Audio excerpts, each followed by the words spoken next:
नमस्कार, स्वागत है आप सभी का सी न्यूज भारत में। मैं हूं आपके साथ ज्योति श्रीवास्तव। वक्त हो चुका है बिहार झारखंड बुलेटिन का, जिसमें बात होगी धनबाद की, जहां मुकुंदा में शोभा यात्रा के साथ नवरात्रि अखंड हरि कीर्तन की हुई शुरुआत।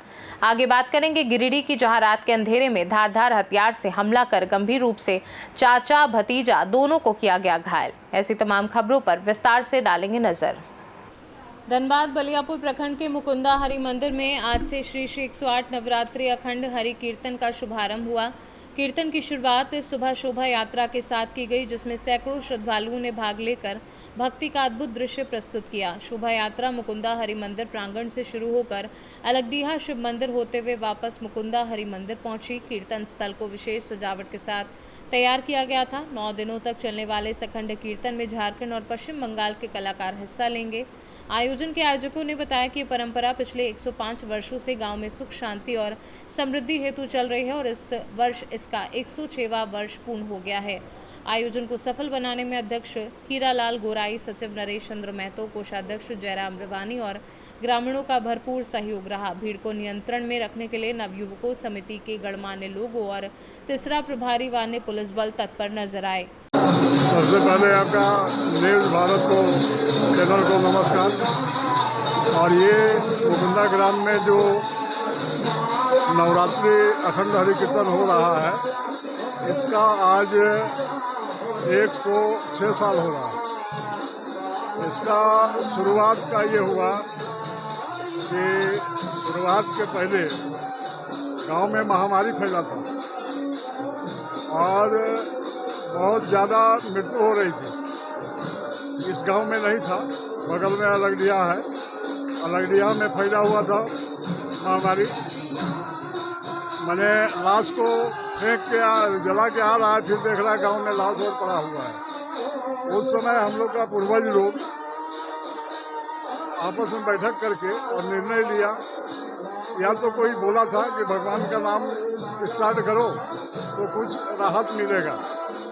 ठीक उसी समय से संकल्प लिया गया। पहले तो मैंने 24 घंटा का शुरुआत किया अखंड हरि कीर्तन से।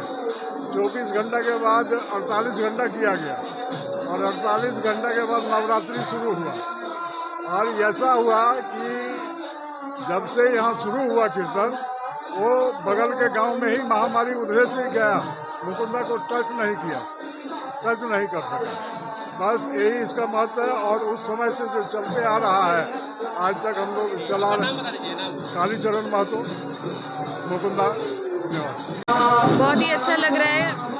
हमारी संस्कृति को इन्होंने 100 साल से इस तरह चलाए रखा है, परंपरा को चलाए रखा है।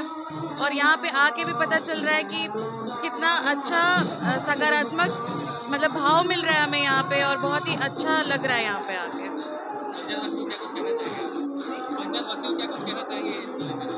बिल्कुल, बहुत खुशी की बात है कि सारे लोग मिल के इसमें भाग ले रहे हैं। ये एकता का भी प्रतीक होता है कि चाहे हम लोग कैसे भी रहें साल भर, लेकिन ये पूजा पाठ करते हैं या इस तरह का आयोजन जो हम लोग करते हैं, आपसी एकता और भाईचारा का संदेश देता है ये। तो मैं इसके लिए बहुत बहुत आभार प्रकट करती हूँ कि पूरे गाँव वालों ने बहुत ही बढ़ चढ़ के बहुत अच्छे से हिस्सा लिया है इसमें। ये मुकुंदा आपका नवरात्रि कीर्तन का हम लोग बचपन से देखते आ रहे हैं। हम जब से ज्ञान हुआ है तब से हम यहाँ आ रहे हैं, और ये बहुत ही अच्छा है इस क्षेत्र के लिए। और हम आशा और विश्वास करते हैं कि इस क्षेत्र में सुख शांति समृद्धि आवे, यही कामना के साथ आज नव कीर्तन का शुभारंभ है। मैं सभी को हार्दिक अभिनंदन और बधाई देता हूँ कि नगर भ्रमण कर सभी ग्रामीण एकजुट होकर इसको सफल बनाएंगे। यही से आशा और विश्वास के साथ मैं राजू महतो, जिला परिषद प्रतिनिधि हूँ। ये 9 दिन का जो कीर्तन का आयोजन किया जाता है, ये क्षेत्र के सुख शांति समृद्धि बना रहे। जो इस क्षेत्र के लोग हैं, आज बोला जा रहा है कि 100 वर्षों से किया जा रहा है। बहुत ही सुंदर लगा यहाँ पर इस आयोजन को देख के। यहाँ पर जिस तरह के भक्त लोग जुटे हुए हैं, सबके अंदर एक श्रद्धा भाव दिख रहा है। क्षेत्र की जो सुख शांति समृद्धि हो, उसके लिए ये किया जाता है। सांस्कृतिक तौर पर बहुत ही सुंदर और भव्य आयोजन किया गया है। आज शोभा यात्रा भी निकला, कहाँ शोभा यात्रा? शोभा यात्रा जो ये क्षेत्र है, ये क्षेत्र को पूरा करते हुए नगर भ्रमण का कार्य करते हुए मंदिर तक प्रस्थान से किया गया है। पंचायत वासियों क्या कुछ कहेंगे? कहेंगे कि आपका जो ये सांस्कृतिक है हमेशा अपने जो बड़े हैं बुजुर्ग हैं उनको देखते हुए आप अपने स्तर से जिस तरह निरंतर चलते जा रहा है वो चलते जाना चाहिए। क्षेत्र के सुख समृद्धि को बना रहे यही कामना करती हूँ और यही सोच के साथ मैं अपने वही आज जो है मुकुंदा पंचायत जो है वृंदावन धाम बन चुका है। यह कई दिनों से जो है इसका तैयारी चल रहा था और बहुत ही शुभ दिन है आज मुकुंदा के लिए का यह पर्व जो हम लोग मनाते हैं।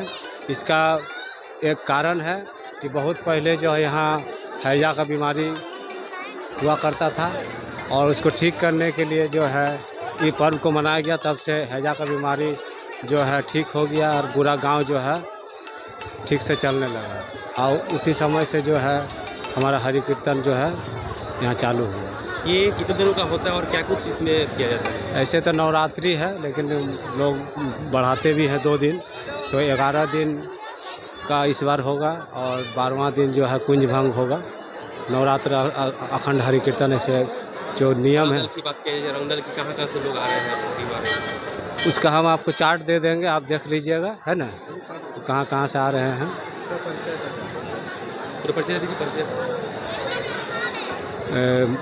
मुकुंदा शिव हरि मंदिर कमेटी के अध्यक्ष और पंचायत प्रतिनिधि, मुखिया प्रतिनिधि मुकुंदा पंचायत के। धनबाद से सी न्यूज़ संवाददाता सिंधु कुमार की रिपोर्ट। गिरिडीह जिले के बेंगाबाद थाना क्षेत्र के खिरोन गांव में 3 मार्च की रात करीब 8 बजे चाचा भतीजा लखन यादव और पोखन यादव पर हमला होने की खबर है। घटना में दोनों गंभीर रूप से घायल हो गए। पीड़ितों के अनुसार गांव के लगभग 8 से 10 लोग पारंपरिक हथियारों से लैस होकर चाचा भतीजे पर हमला करने पहुंचे। हमले में लखन यादव और पोखन यादव के सिर, हाथ, पैर और शरीर के अन्य हिस्सों में चोटें आईं। हमलावरों ने घायलों के 2 पहिया वाहन बुलेट और यामाहा मोटरसाइकिल को भी नुकसान पहुँचाया। गंभीर स्थिति को देखते हुए ग्रामीणों की मदद से दोनों घायलों को गिरिडीह सदर अस्पताल में भर्ती कराया गया, जहां उनका इलाज जारी है। घायल परिवार ने घटना की लिखित शिकायत बेंगाबाद थाना में दर्ज कराई और जिला प्रशासन से न्याय की मांग की। थाना प्रभारी ने बताया कि मामले में लिखित सूचना दर्ज की गई है और पुलिस इस पर कार्यवाही कर रही है। क्या कहना चाहते हैं हम आप? कहना चाहते हैं प्रशासन से कि न्याय चाहते हैं कि वो लोग जो हमारे साथ किया तो जल्द न्याय चाहिए। जैसा भी किया लोग गलत किया हमारे साथ, ये लोग हमको मार के फेंक दिया था सोच के, इसलिए बेहोश थे हम। क्या चीज़ से आपके ऊपर हमला किया गया? कटर था उसमें, हथियार जैसे लोहा टांगी वो जो था घर में, धारदार? हाँ धारदार, मतलब फरसा वो लोग वही चीज़ से सब लोग हमला किया। यहाँ कटा हुआ है, ये कटा हुआ है, माथा में मरा हुआ है। क्या हुआ था आपके साथ? जैसे हम लोग लड़की देखने खातिर गए थे, अपना भैगनी का लड़की देखने खातिर। पहला ज़्यादा मूर्ति के पास हम लोग खड़ा हुए, वहाँ जाकर जो रामचंद्र यादव, पवन यादव तो सामने गाली गलौज किया, ये खाए हुए लोग थे। वहाँ से फिर घर निकले, घर के बगल में ही था। घर जाने के बाद गली में जाते जाते सुरेश यादव और महेंद्र यादव और चमरू यादव, आलू यादव, आशीष यादव, वो लोग सब मिल करके सब हथियार रखा हुआ था, मतलब पत्थर जो बोलते हैं उसको, सब टांगी है, कटर था, भुजाली उजाली लाके वो लोग मारना चालू कर दिया। दूसरे घर में शनिचर यादव माता घर में घर ढूके और वहाँ से खींच के निकाल करके मार के बेहोश कर दिया लोग। क्या नाम है आपका? लखन यादव है। आपका घर कहाँ हुआ? खैर मोदी लदा। और जो आपके ऊपर जो हमला किए वो कौन है? वो चचेरा भाई है।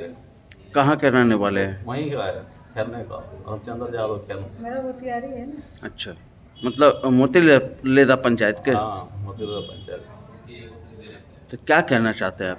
हम वही कहना चाहते हैं समाज वाला सोलो मजा का कि जैसे जो हुआ होना नहीं चाहिए। अभी हम गिरफ्तारी मांगते हैं। जब देखे कि मारपीट हो रहा है तो देखे कि फलना जैसे रामचंद्र यादव था, पवन यादव था, सुरेश यादव था और हमको धमकी भी दे दिया। और एक उसका भैया नाम क्या है, सुरेश यादव। हाँ, क्या वो लोग क्या बोल रहे थे? और तुम पौना है तो पौना से रहे, नहीं तो तुमको भी काट देंगे। क्या कारण था हमला करने का? कोई कारण नहीं था, एकाएक कैसे हम जाने कि पहला का कुछ जानते था। क्या इस घटना का आप लोग जानकारी थाना में दिए हैं? थाना में तो दे दिए हैं सर, लिखित? देखिए कब दिए हैं? वही आज 2 बजे। आज दोपहर में? हाँ दोपहर में। टाइम तो हम नहीं इसे लिखित के साथ तो टाइम नहीं याद कर पाए कि कितने बजे लिखा है इसे। आपका क्या नाम हो गया? मेरा नाम जितेंद्र यादव। और जो घायल हैं वो आपके कौन लगे? है जो घायल है मेरा दामाद है। क्या नाम हुआ उनका? लखन यादव। इनके साथ और किन्हीं के साथ घटना हुआ है? और पकड़ यादव का घटना हुआ है। कौन है वो? इसका भतीजा मेरा नाती लगता है। मतलब आपके दामाद के कौन लगे वो? उसका भतीजा है। अच्छा। लखन यादव का भतीजा है। और अपना भी नाती को चोट लगा है, राम बाबू का, रामलाल यादव का, उसको भी हाथ में। तो आप बेंगाबाद पुलिस और गिरिडीह जिला प्रशासन से आप क्या मांग करते हैं? मांग करते हैं जो अन्याय हो रहा है सर, फैसला दीजिए, निर्णय कीजिए। आपको आप न्याय के गुहार? बाहर से छटकुनी से लगा दिया और मेरे अंदर सब अंदर में थे, और हम जब ये तब मेरे को भी मार दिया था। हम फिर भागे, फिर कुछ मेरे को होश ही नहीं है वहाँ पे, फिर बेहोश हो गए। अच्छा, आप बेहोश हो गए थे? तो बाद चाचा को खोजे, फिर वो उठ के उसके बाद चाचा मिल ही नहीं रहे था वहाँ पर, जाएंगे थे दूसरा घर के द्वारी पर दिख दिया था मार के, चाचा भी बेहोश हो गए। अच्छा, ये बोलने चाहते हैं पुलिस। मतलब ये मारपीट क्यों हुआ, ये इसके बारे में आप कुछ बता सकते हैं? गाली गुली से हुआ मारपीट। गाली गाली दिया था। कौन दिया था? भाई रामचंद्र यादव, पवन यादव, नरेश यादव। तो क्या ये लोग आप लोगों के रिश्तेदारी में पड़ते हैं? कोई नहीं रिश्तेदारी में नहीं, गुतिया है खाली वही रामचंद्र यादव। एक वो से दूसरा कोई आके बसल है गाँव में, मेरे साथ भी अन्य थे। दूसरा कोई इससे कोई दुश्मनी नहीं था, नरेश यादव से, महेंद्र यादव से, और आके हमला किया हम लोग पर।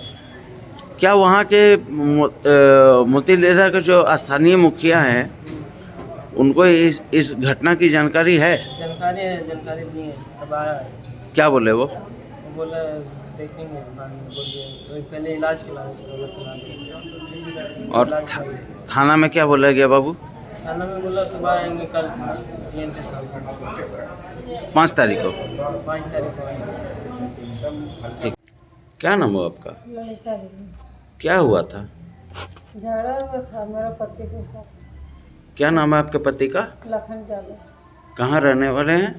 मोतीलेरा खैरों। मतलब मारपीट कैसे हुआ? मारपीट हो गया, ये अपना बहन घर गए थे लड़का देखने के लिए। तो उधर से आते समय कुछ दूर में था, तो वहाँ पर गाली गलौज हुआ। घर उसके बाद आया, वहाँ भी छेक दिया, और छेक के को वहाँ तो 1-2 बार मार दिया। और मार देने के बाद वहाँ से कोई तरह से तो अपना जान बचा के भागा, लेकिन जब गेट के पास आया तो गेट के पास आने से फिर वहाँ से तीर के ले गए, और तीर के ले गए और बाहर से छटकुनियाँ लगा दिए तब लोग। और हम लोग भीतर थे, हम लोग जान नहीं पाए कि हमारे पति के साथ झगड़ा है। और हम जब बाहर फिर गए तो सगरे देख रहे, कहीं ना मिला। फिर बाद में देखते कि दूसरा के घर के पास लगा कर फेंक दिया। क्या नाम है आपके पति का? लखन यादव। और ये घटना कब हुआ? 8 सुबह में? कल रात में? तो आप लोग सदर कब आए? कल ही आए हैं। तो थाना में दिए हैं सूचना? गिरिडीह से सीनू संवाददाता अमित कुमार की रिपोर्ट। मुजफ्फरपुर जिले के बेनीबाद थाना क्षेत्र में बुधवार होली की देर शाम एक भीषण आगजनी की घटना से अफरा तफरी मच गई। NH 27 स्थित राजा लाइन होटल में अचानक आग लगने से होटल परिसर में बनी कई गुमटी और छोटी दुकानें धू कर जलने लगी। देखते ही देखते आग ने विकराल रूप धारण कर लिया, जिससे आसपास के दुकानदारों में भगदड़ की स्थिति बन गई। दुकानों में रखे सामान, फर्नीचर और नकदी सहित लाखों रुपए की संपत्ति के नुकसान की आशंका जताई जा रही है। घटना की सूचना मिलते ही बेनीबाद पुलिस और दमकल की गाड़ियां मौके पर पहुंची। स्थानीय ग्रामीणों और पुलिस ने मिलकर काफ़ी मशक्कत के बाद आग पर काबू पाया। मुजफ्फरपुर से सीनू संवाददाता दीपक कुमार तिवारी की रिपोर्ट। नगर थाना क्षेत्र में होली के पर्व पर बुधवार को 40 वर्षीय देवराज सरकार की चाकू मारकर हत्या कर दी गई। पुलिस के अनुसार इस मामले में लगभग 10 लोगों की संलिप्तता सामने आई है और जांच जारी है। पुलिस के अनुसार मृतक देवराज सरकार जमीन ब्रोकरी का काम करते थे। उनके परिवार में 2 पुत्र और 1 पुत्री हैं। घटनास्थल पर मौजूद लोगों ने तुरंत नगर थाना को सूचना दी। पुलिस जांच में जानकारी सामने आई कि मृतक के साथ पहले भी जमीन विवाद को लेकर हमला हुआ था। पिता मेघनाथ सरकार ने बताया कि उनका पुत्र पान की दुकान से सामान लेकर लौट रहा था, तभी हमलावरों ने हमला किया। हमलावर घटना के बाद फरार हो गए। नगर थाना प्रभारी अनिल कुमार गुप्ता ने बताया कि मौके पर पहुंचकर टीम ने जांच शुरू कर दी है। लोगों से पूछताछ के आधार पर आरोपियों की गिरफ्तारी की कोशिश की जा रही है। को जान से मार दिया। कौन कौन था? था तो 10 आदमी है, हम दूसरा को नहीं चिनते हैं, और लेकिन 4 आदमी को चिनते हैं। पूर्वीन था और पूर्वीन और आशीष और महादेव और उसका भाई है वो आशीष के। तो इसकी तो बाकी लोग को हम नहीं चिनते, उतना तो हमको जानकारी है नहीं। क्या पुरानी तो हम नहीं जानते कि भीतर में क्या दुश्मनी थी नहीं थी। कहाँ से आ रहा था आपका पुत्र? कहाँ से आ रहा था? गया था घूमने के लिए आया था, तो रोड तरफ आया। रोड से जब घर जा रहा था सिगरेट पिया उनके दुकान में, पल्टी वाला के दुकान में सिगरेट पिए, सिगरेट धरा के जा रहा था और वो एक आदमी के पीछे दौड़ रहा था मरने के लिए। आशीष उधर से घूर के आ रहा था, जा रहा था, आके यहाँ चाकू मार दिया। पहला चाकू यहाँ मारा, उसके बाद जब गिर गया तो फिर पीछे में चाकू मारने लगा। और हम यहाँ से इतना दूर में देख रहे हैं, हम क्या करेंगे? कोई नहीं गया, कोई धरे नहीं। और चिल्ला रहा है मेरा बेटा क्या कोई धरो हमको, और कोई नहीं गया वहाँ। क्या नाम है आपका? मेरा नाम मेघनाथ सरकार। देवराज सरकार उर्फ निमोर सरकार जो 25-30 साल के बीच का है, उसको जो है लाया गया। जब अस्पताल लाया गया तो उसका धड़कन नहीं मिल रहा था और वो लगा कि 4-5 जगह चाकू का वार हुआ है और कुछ जो है चोटें भी लगी हैं। और जब यहाँ से CPR करने का प्रयास करके उसको देखा गया किसी तरह से उसको बचाया जा सके, लेकिन काफ़ी CPR देने के बाद भी कोई भी धड़कन नहीं मिला और उसको मृत घोषित कर दिया गया। अब हम लोग उसके आगे पोस्टमार्टम की प्रक्रिया के लिए जो है कितने निशान मिले? अभी तक जो प्रारंभिक देखा गया है वो तो 4-5 जगह है। अब पोस्टमार्टम के समय जो है वो पूरा गहन जो है उसका विस्तृत जांच किया जाएगा, तो उसके बाद निर्धारित होगा कि उसके अलावा और कोई कहीं छिपा हुआ कुछ वैसा है या कुछ और भी चोट है उसी कारण से मृत्यु हुई है या चाकू के कारण हुई है। ये पूरा पोस्टमार्टम के पश्चात ही। जब यहाँ लाया गया तो उसका धड़कन नहीं मिल रहा था, तो हमारे ऑन ड्यूटी डॉक्टर जो डॉक्टर इफ्तारुल थे उन्होंने CPR देके उसको जो है रिवाइव करने की कोशिश की, लेकिन CPR देने के बाद भी कोई धड़कन नहीं मिल पाया और अंततः उन्हें जो है ब्रॉड डेड डिक्लेयर किया गया। पाकुड़ से सीनू संवाददाता पंकज भगत की रिपोर्ट। बड़ी खबर सीतामढ़ी से है, जहां सेफ्टी टैंक में दम घुटने से एक ही परिवार के 4 लोगों की दर्दनाक मौत हो गई। मरने वालों में 12 साल का एक मासूम बच्चा भी शामिल है। घटना के बाद पूरे इलाके में मातम पसरा है। मामला बोखला थाना क्षेत्र के कुरहर पंचायत वार्ड नंबर 12 का है। बताया जा रहा है कि एक 12 वर्षीय बच्चा बाथरूम के लिए बनाए गए नवनिर्मित सेफ्टी टैंक में अचानक गिर गया। टैंक गहरा और अंदर से काफ़ी चिकना था, जिससे बच्चे को बाहर निकालना मुश्किल हो गया। बच्चे को बचाने के प्रयास में परिजन एक एक कर टैंक के अंदर उतरते चले गए। देखते ही देखते कुल 7 लोग टैंक के भीतर चले गए, जहां ऑक्सीजन की कमी और जहरीली गैस के कारण सभी बेहोश होकर गिर पड़े। स्थानीय ग्रामीणों ने साहस दिखाते हुए रस्सी के सहारे सभी को बाहर निकाला और 102 एम्बुलेंस की मदद से सामुदायिक स्वास्थ्य केंद्र बोखड़ा पहुंचाया। प्राथमिक उपचार के बाद 4 लोगों की हालत गंभीर देखते हुए उन्हें सीतामढ़ी रेफर किया गया।